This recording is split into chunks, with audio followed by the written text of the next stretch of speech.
ओम शांति। पिछले सत्र में हम सब ने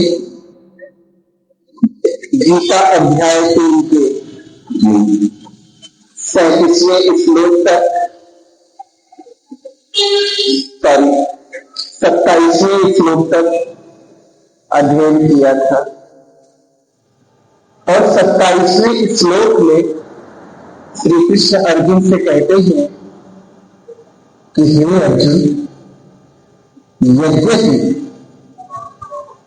संपूर्ण कर्म जितने भी संसार में आप देख रहे हो, ये संपूर्ण कर्म प्रकृति के गुणों के अनुसार हो रहे हैं।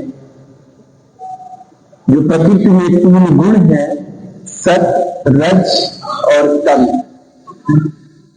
इन्हीं गुणों के परस्पर चेष्टा से कर्म होते हैं। सत का काम है शांति, सुकून,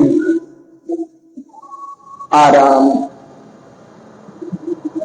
तो कोई ऐसा प्राणी नहीं है जो 24 घंटे में ये न चाहता हो या न करता हो।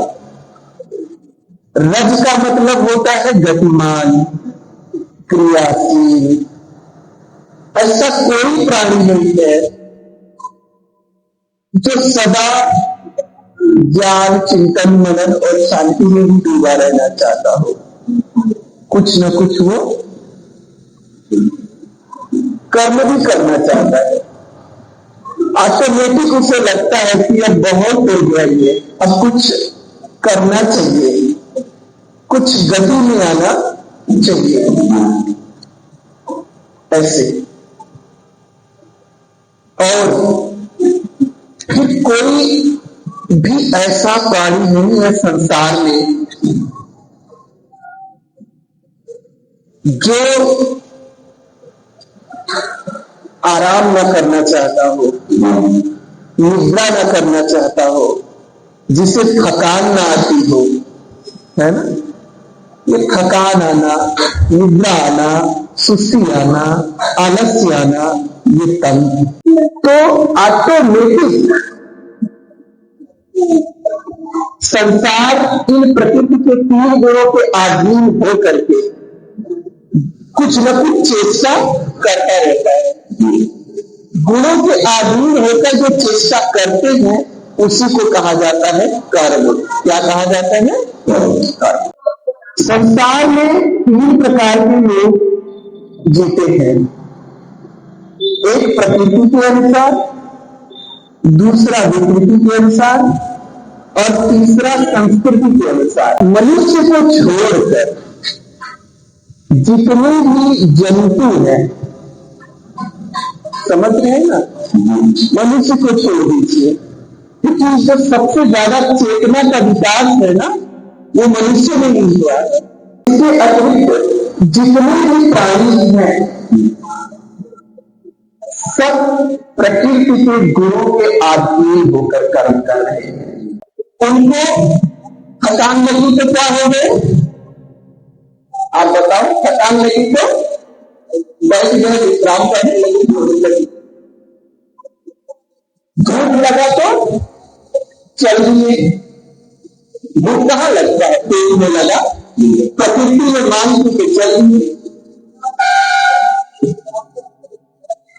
बैठने को मन हुआ, बैठ गए।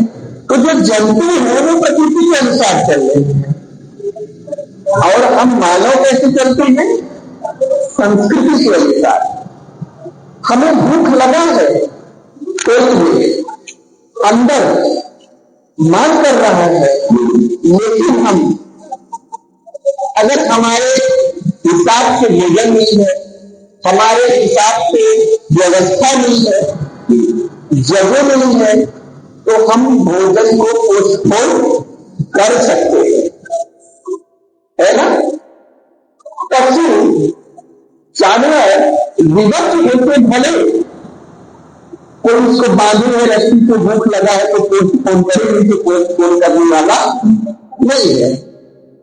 तो हमको पोस्टपोन कर दी संस्कृति, प्रकृति तो कह रही तू भोजन कर लो, लेकिन चेतना ने कहा कि अभी समय नहीं है, अभी आपके हिसाब से व्यवस्था नहीं है, आप थक गए हैं, आप सोना चाह रहे हैं, लेकिन अगर कोई महत्वपूर्ण कार्य है तो आप क्या करते हो? बोलो। प्रकृति शरीर निद्रा मांग रहा है, शरीर आराम मांग रहा है, लेकिन चूंकि चेतना वो समझ रही है कि अभी बहुत सा महत्वपूर्ण कार्य बाकी है, इसलिए अभी हम अपने इस आराम को पोस्टपोन करते हैं और हम काम को करते हैं। ये काम कौन कराया? बोले, किसने कराया? संस्कृति ने। इसलिए कहते भारतीय संस्कृति, पाश्चात्य संस्कृति, समझ गए ना? पूर्वी संस्कृति, पश्चिमी संस्कृति। संस्कृति का अर्थ होता है संस्कार। हमको मानव का समाज है, मानव के समाज के लोगों ने एक नैतिक व्यवहार का स्तर बताया है, काम का स्तर बताया है, उस अनुसार वो जीवन जीते हैं। तो प्रकृति, इसको कहते हैं प्रकृति को आपने क्या किया? अंदर से तो शरीर कह रहा है छोड़े, लेकिन आप नहीं छोड़े। इसका मतलब आपने प्रकृति के ऊपर अपना अधिकार जताया। आप प्रकृति के अधीन नहीं हुए, प्रकृति पति बनकर आपने इसको चलाया। इसको कहते हैं संस्कृति। तो जो मानव होता है वो या तो संस्कृति में जीता है या तो विकृति में जीता है। संस्कृति अर्थात जो महान लोगों के द्वारा कुछ आचरण बताए गए, जो शास्त्र कहता है, जो धर्म कहता है, उसके अनुकूल जो जीवन जीता है। तो धर्म, शास्त्र, ये सब क्या है? ये सब प्रकृति से ऊपर है, चेतना की चीजें हैं। तो जो शास्त्र विधि से, चेतना के अनुसार प्रकृति कुछ और कह रही है, लेकिन जो चेतना कह रही है उसे हम करा रहे हैं, इस प्रकार से जो जीवन जीता है उसको कहते हैं मनुष्य। संस्कृति के अनुसार जीवन जी रहा है ये व्यक्ति। और अब आप क्या कहोगे?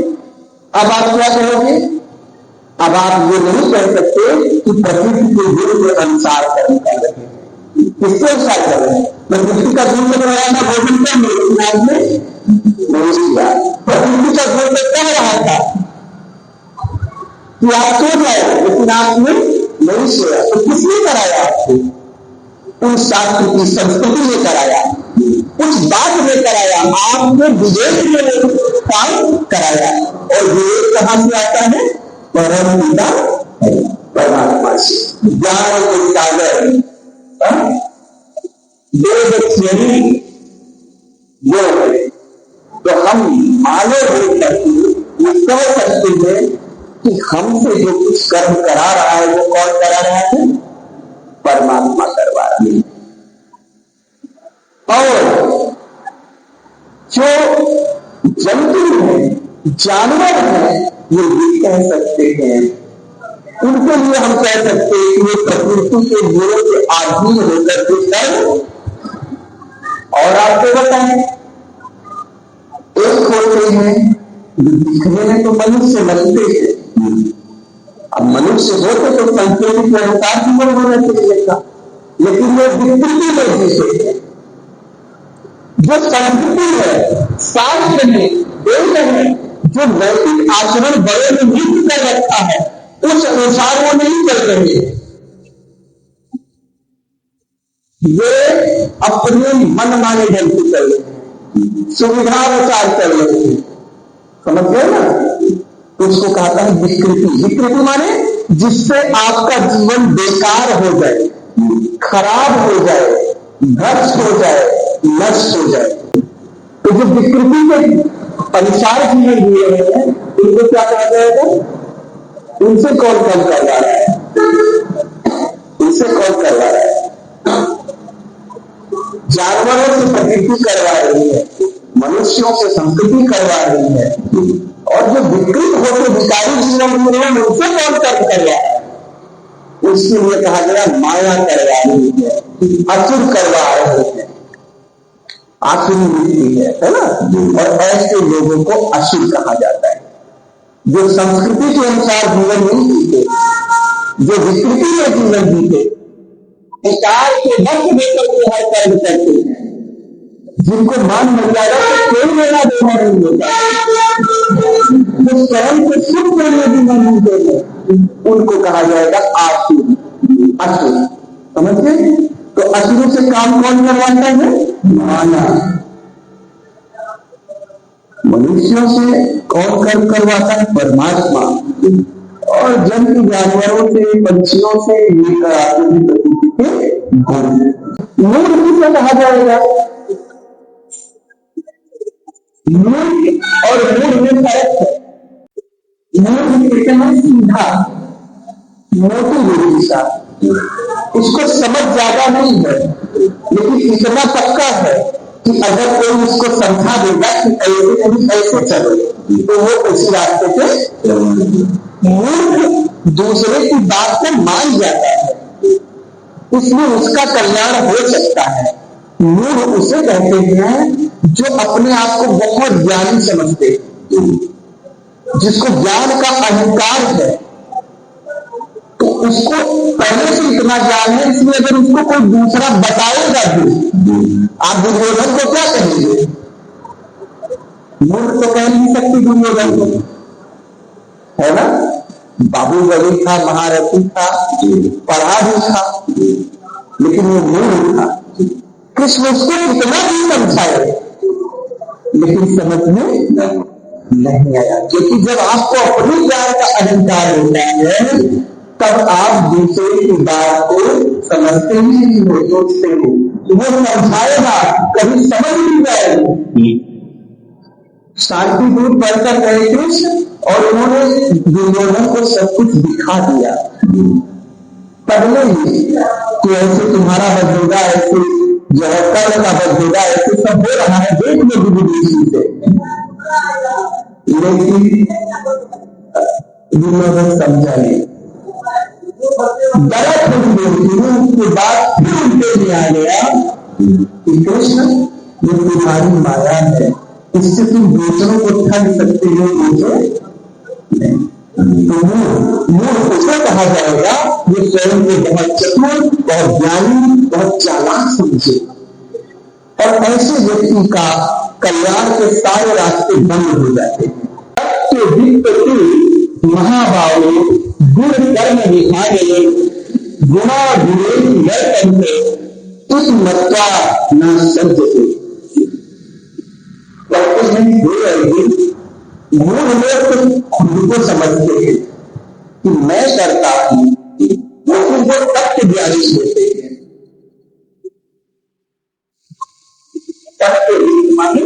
तत्व ज्ञानी होते हैं जो गुण और कर्म के विभाग को जानते हैं।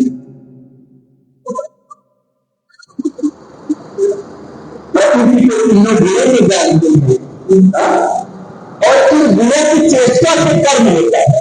जो इस बात को जानते हैं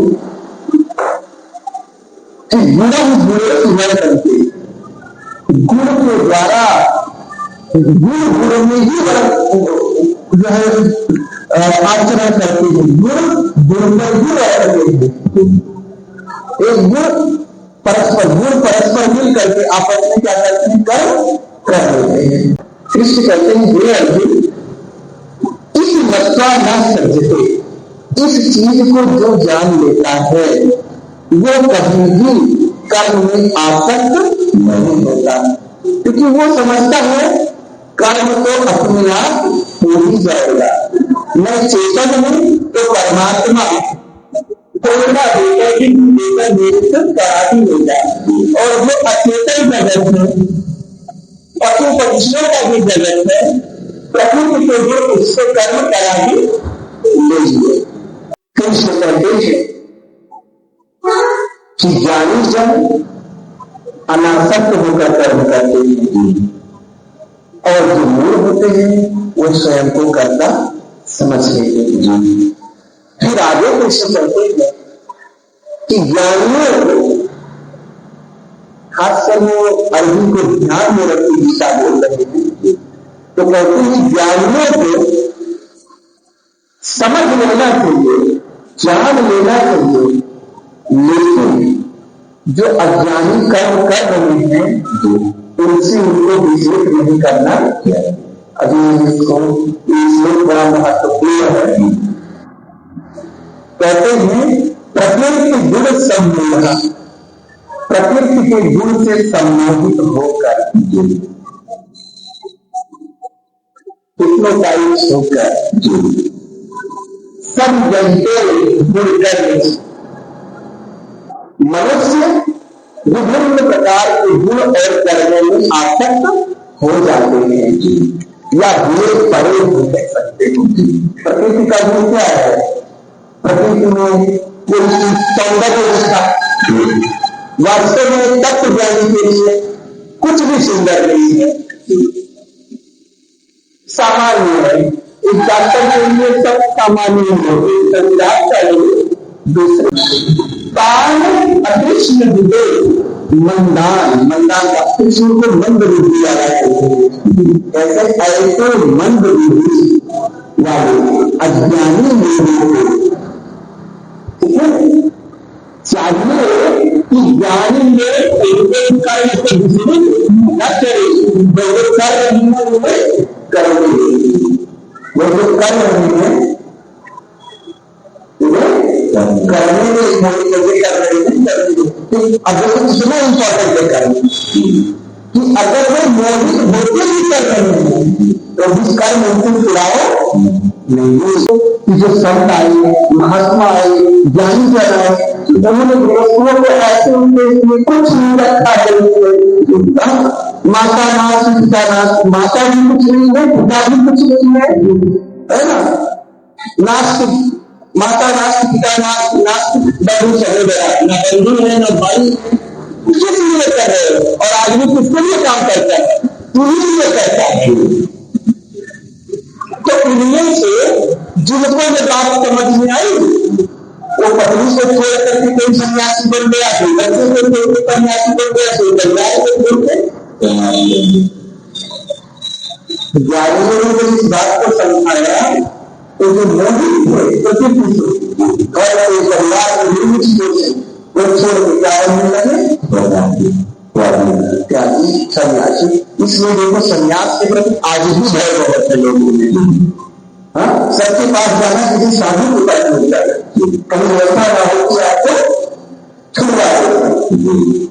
तो कृष्ण कहते हैं कि इसलिए चाहिए एक ज्ञानी से रुचि कि उनके सम्मोहन को नहीं दे।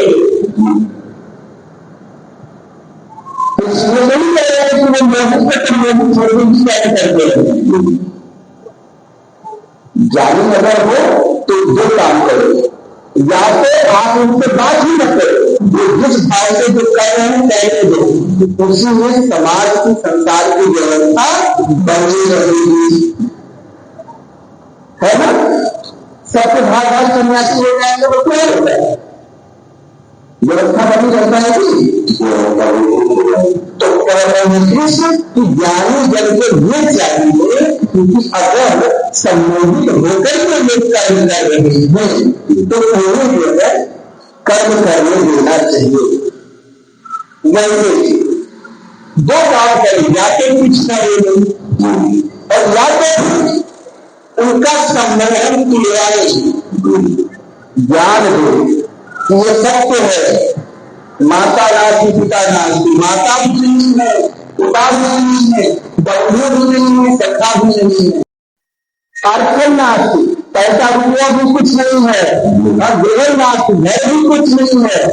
ये समझाओ, लेकिन उनको ये बताओ केवल जन्म के लिए जानो, कुछ नहीं इसका मतलब नहीं कि आप उसको छोड़ सकते हो। आप समझ गए? आप जान लो कुछ नहीं, और जानने के बाद फिर थोड़ा सा अंदर का भाव बदल जाएगा। आप आसक्त होकर के क्या कर रहे थे, अब आप अनासक्त होकर कर्म करेंगे। राजा जनक मेरे जैसे सन्यासी तो नहीं करेंगे, और जरूरी नहीं है क्योंकि आपने रचना रखी है, आपके बीवी है, बच्चे हैं, परिवार है, आपने रचना रखी है। ऐसा बहुत कल्याण हुआ ना, आपने रचना रखी है कि सन्यासियों के लिए शिक्षा देने का तरीका ही होना चाहिए। अगर ज्ञानी जन प्रकृति के गुणों से मोहित व्यक्तियों के आसक्ति को तुड़वा रहे हैं, उनके सम्मोहन को तुड़वा रहे हैं, तो ये उनके ध्यान में रखना चाहिए कि कहीं ऐसा ना हो कि उनका घर ध्वस्त हो जाए, घर की व्यवस्था चौपट हो जाए, उनको सन्यासी बना दे, समाज सरकार की व्यवस्था चौपट हो जाए, उनके सम्मोहन को भले करवाओ लेकिन उनको राजा जनक बना दे। उनको बोले वो जानने के लिए है, और ये जानने से क्या होगा, आपका मन का भाव बदल जाएगा। लेकिन कर्म आपको वही करना है जो आप कर रहे हो। तब आसक्त होकर कर रहे थे, अब लोग लंगर के लिए कर रहे थे। तब आसक्त होकर कर रहे थे, अपनी अपेक्षाओं की पूर्ति कर रहे थे। अब परमात्मा पिता ने आपको बीवी के रूप में, बच्चे के रूप में, परिवार के रूप में जो जिम्मेदारी दी है, जिम्मेदारी परमात्मा की ड्यूटी देनी है, ड्यूटी को निभाने के लिए काम कर रहे हैं। अगर ये आप नहीं बताओगे तो जितने सहयोगी नाटक होते सरकारी क्योंकि जब मुझे लगेगा कि कर्म बेकार है, प्रकृति का गुण तो बेकार है, सौंदर्य तो कुछ होता ही नहीं है ना, ये तो कुछ है नहीं, माता पिता बंदी ये सब तो कुछ है ही नहीं सकता है, बेकार की चीज है, तो फिर वो क्यों कर्म करेंगे। तो उनको ये भी बताओ कि नहीं है, इसका मतलब ये हुआ कि अर्जुन, ये जो माता पिता संसार आदि के बात कही गई है, ये आप अपने इस छोटे से जीवन को देख रहे हो। इस छोटे से जीवन में सत्य है कि ये आपकी माता है, ये आपकी पिता है, ये आपकी पत्नी है, इनका महत्वपूर्ण यह महत्व है आपके जीवन में। लेकिन जीवन इसके बाद भी है, माता ये शरीर छोड़ने के बाद भी जीवन है, और वहां परिवार का फिर दूसरा शरीर है, दूसरे माता दूसरे पिता दूसरे दूसरे पता नहीं रहेंगे, ठीक है ना। तो महत्व है, लेकिन कितना महत्व है आपको वो ज्यादा महत्व नहीं देना है, परमानेंट महत्व देना है।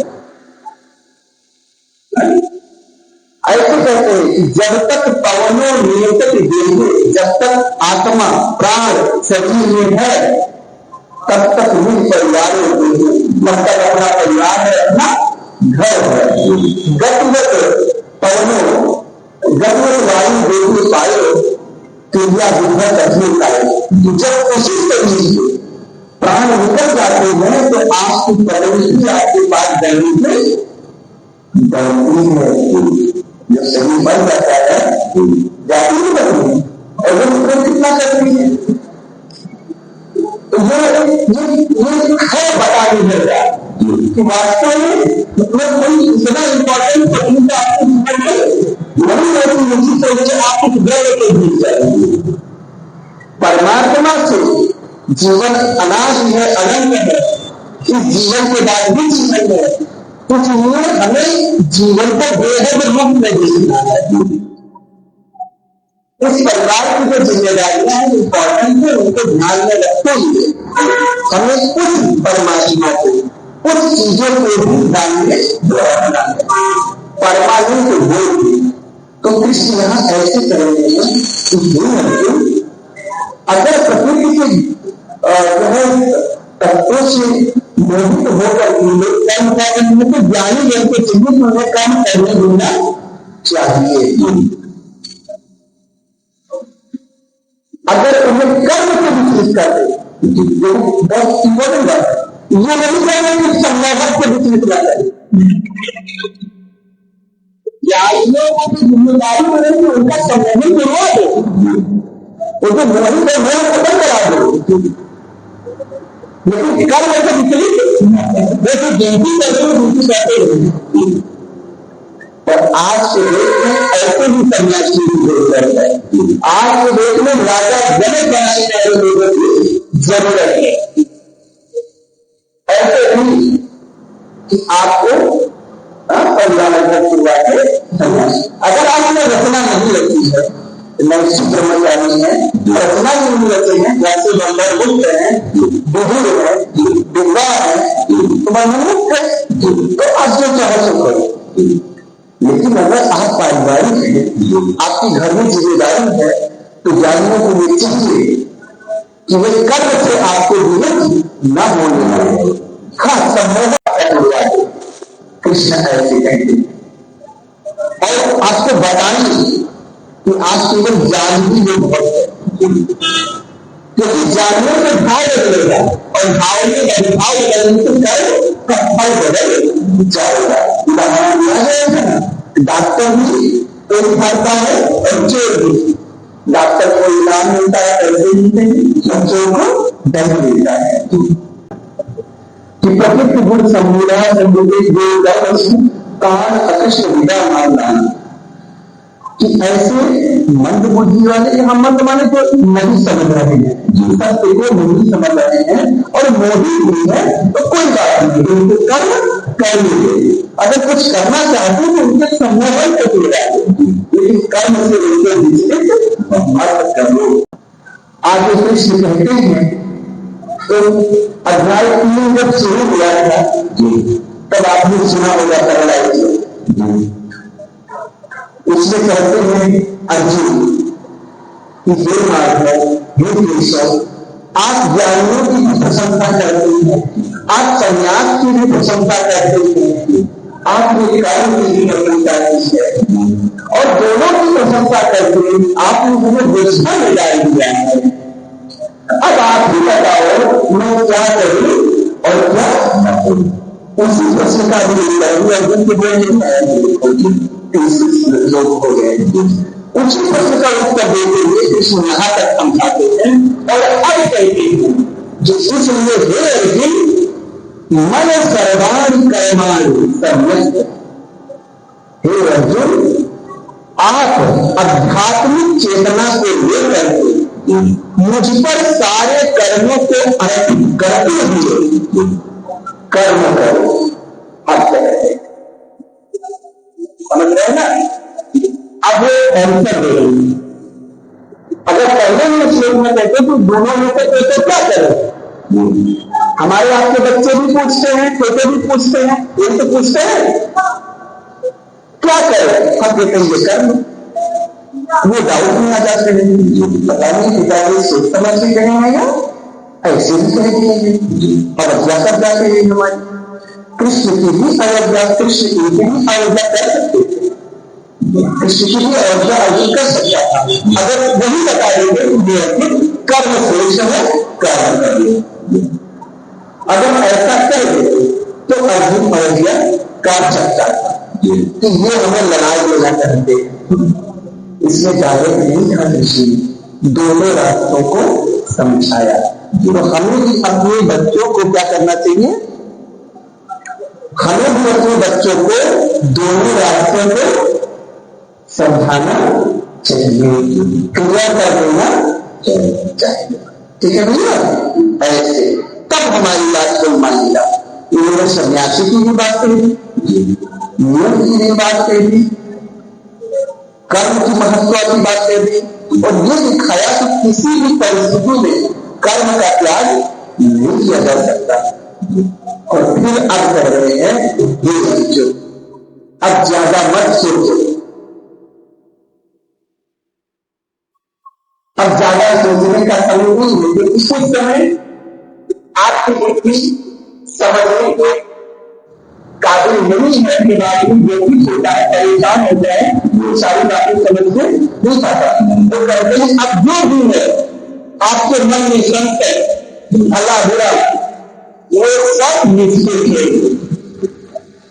सर्वाणि कर्माणि, सभी कर्मों को मन संन्यास्त मेरे ऊपर सन्यासी कर्म माने छोड़ दो, अर्पण कर दो और आध्यात्मिक चेतना लेकर निराशी निर्मल, आशा निराशा से परे होकर।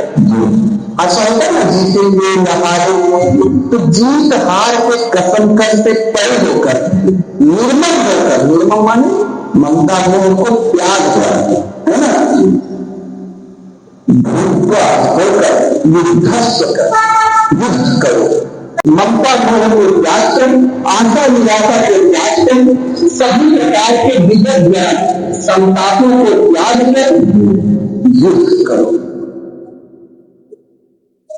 युद्ध करो। क्योंकि गुण पड़ता है आयोजित होते हैं, जिसके अंदर जो गुण है प्रकृति है, जैसे जो नींद है, तो नींद करनी है तो करनी ही जरूरी है ना, और आप उसको नाराजगी नहीं करनी, क्यों ना करेंगे, वो नाराज होंगे, आप कहेंगे तो इसी का गुण है, कोई खट्टा चीज है खट्टा भी लगेगा, गुणा लगे तो भी अच्छा नहीं है ना। हर व्यक्ति को जो अपना गुण है वो जरूर करना, अपने गुण को छोड़ना। आज जो संसार में एक और बात इसकी निकल रही है, जो इतना संसार व्यस्त हो गया है, अव्यवस्था होती जा रही, इसका कारण भी है गुण में विवेक छोड़ गया है। पंडित अपना पांडित्य छोड़ रहा है, क्षत्रिय अपना छात्र धर्म छोड़ रहा है, धर्म अपना रक्ष नहीं देगा, चोर चोर है जिस पद पे, सब अपने गुण को क्या कर रहे हैं, छोड़ रहे हैं। इसलिए भी संसार में इतना भ्रष्टाचार उत्पन्न हो गया है। कृष्ण यहाँ इस बात को भी कहते हैं कि हे अर्जुन, गुण को गुण के ऊपर ही रखना चाहिए। अर्जुन क्या है, अर्जुन क्या है, योद्धा है, तो हे अर्जुन इसलिए तुझे युद्ध ही करना चाहिए। कैसे कैसे युद्ध जो है पकड़ लाते हैं। हे अर्जुन, अब तुमको पता हो गया है कि कर्म के बिना व्यक्ति रह नहीं सकता, और कर्म जो है प्रकृति के तत्व भी बनाते हैं, लेकिन ये जान गए हो, ये जान कर भी कर्म से अनासक्त हो गए हो। अब कर्म में आपकी आसक्ति नहीं है, युद्ध में आसक्ति नहीं है, और जो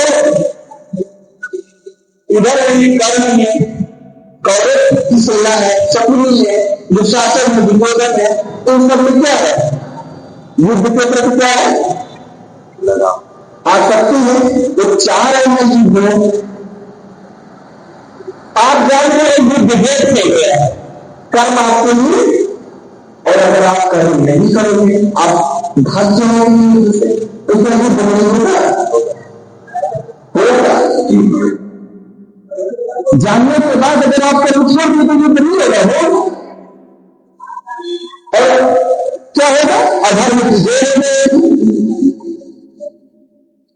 आपके भागने से धर्म पराजित हो जाएगा, अधर्मियों को संसार बढ़ जाएगी, और संसार क्या हो जाएगा, तरस महल हो जाएगा, भ्रष्ट हो जाएगा। इसलिए कृष्ण कहते हैं कि कर्म को छोड़ना नहीं, डॉक्टर अपना तकलीफ हो गई, यही दिखा दें सब अपना काम तो काम क्या कर रहे हैं, छोड़ रहे हैं। जो जीवन देने वाला है वो किडनी निकाल ले रहा है, ठीक है, जो अच्छा करने वाला है वो निश्चित को है ना, जो सही जो रास्ता बताने वाला है वो गलत रास्ता बता रहा है, वो पत्नी को लगा हुआ है। तो जब ऐसे ऐसे घर व्यक्ति अपने अपने धर्म को छोड़ करते हैं, गुरु को छोड़ करते हैं, तब संसार भ्रष्ट होने के कगार पे आ जाता है। सांसारिक व्यवस्थाएं तरह और नहर से लगाए हुए रहती है, और अभी का समय ऐसे ही चल रहा है।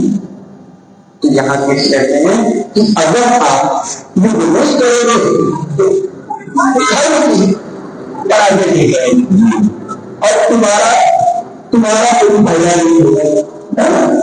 इसलिए तुमको युद्ध नहीं छोड़ना चाहिए, और अपने सारे जो भी आशा है, निराशा है, मोह है, ममता है, उसको छोड़कर, मुझको छोड़कर आप युद्ध करो, अनासक्त होकर के युद्ध करो। अर्थात उन लोगों की अनासक्त निर्णय की क्या होगा क्या नहीं होगा, लड़के का क्या होगा, लड़की का क्या होगा, घर बनेगा नहीं बनेगा, ये सब परमात्मा के निर्णय करके अपना कर्म करना चाहिए।